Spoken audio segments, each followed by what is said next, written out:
Hello, আসসালামু আলাইকুম। Welcome to Fatiya blog. কে কেমন আছেন? আমি তো আলহামদুলিল্লাহ ভালো আছি আপনাদের দোয়ায়। তাই এই যে সকাল সকাল নাস্তা নিয়ে বসে দিছি, মা আমি নাস্তা খাবো। তো একটা রুটি একটা পারোটা নিয়ে আসছি, আর একটু ডাল ভাজি হালুয়া দুজন খাবো। আজকে দোকানে ভাত রান্না করতে নেই সকালে। তো এই তো অসুস্থ ছিলাম, রাত্রে জ্বর আসছিল, তো ওইটা রুটি নিলাম, মেয়ে আর আমি নাস্তা খেলাম। বাজার থেকে একটু শাকটা কাটলাম, কাটাকুটা করলাম। তো একটা খালা আসছে, খালারে চাল দিল মেয়ে। তো আমি সব গুছায় রাখতেছি, বুয়া এসে বসছি, বুয়ার থালাবাটি দিল।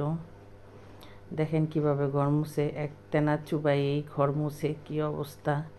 মানে এক রুমে একটা বালতি দেবে না, এক বালতি পানি দিয়ে সব ঘর মুছে। হায় রে মানুষ, কী অবস্থা দেখেন। টাকা দেয় রাখি লোক, তারপর কত কষ্ট। এক বালতি পানি দিয়ে সব ঘর মুছে রেখে যায়। এর নাম হয়েছে বুয়া, বুঝছেন? বুয়ার হচ্ছে ফাঁকিবাজি, কীভাবে আরেকবারই কাজ করবে, আরেকবারই যাবে। যাই হোক, বুয়া করছে এখানে। টাকা বলে যা হয়, কাজ তো করতেই হবে, করাইতে হবে, কিছু করার নেই। যাই হোক, বুয়া দুয়ার মুছে চলে গেছে। তো আমি এখানে রান্না বসে দেবো। আজকে মা মেয়ে যেহেতু দোকানে দিইনি, তো মা মেয়ে খাবো, তো অল্পই রান্না করবো, 2 পদের বেশি রান্না করবো না। আজকে ডালও রান্না করবো না। তো এখানে সে 3 পিস পাঙ্গাস মাছ দিছি। তো ইলিশ মাছের মাথা ছিল 2টা, একটা নিয়ে সাইডটা নিয়ে নেই, কারণ মাছের মাথা আমারই খেতে হয়, বাবা খাবে না। তো মাছ দিয়ে ফুলকপি দিয়ে সিম দিয়ে আলু দিয়ে রান্না করব।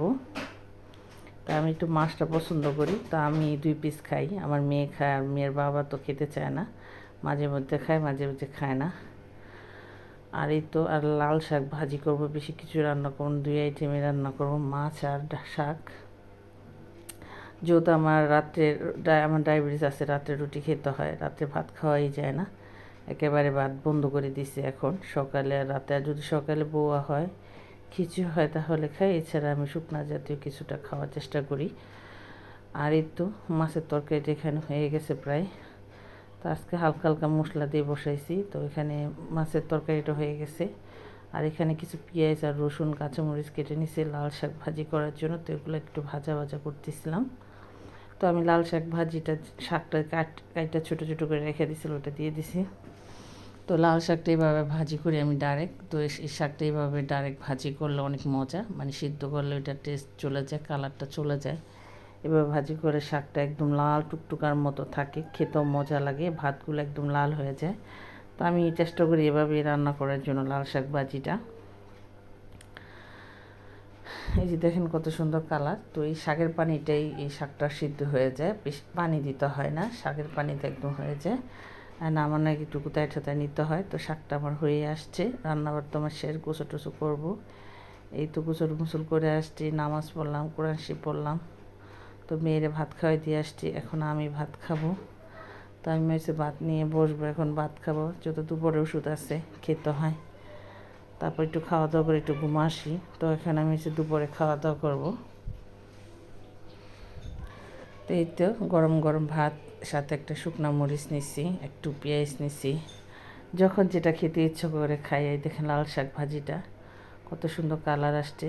আর এটা হচ্ছে ফুলকপি সিম আলু দিয়ে, নতুন আলু দিয়ে পাঙ্গাস মাছ রান্না করছি ঝোল ঝোল করে। যেহেতু আজকে ডাল রান্না করবো না, ঝোল রাখছি মেয়ের জন্য, যেহেতু মেয়ের ঝোলটা পছন্দ করে।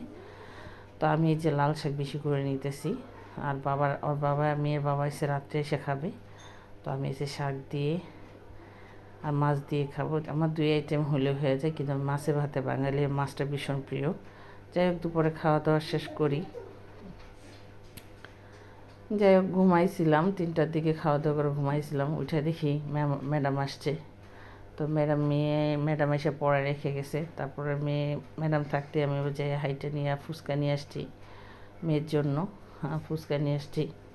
তো ফুচকা দিছি, মেয়ের বলতেছে ফুচকা খাও, মেয়ে এসে ফুচকা হয়েছে অনেক প্রিয়।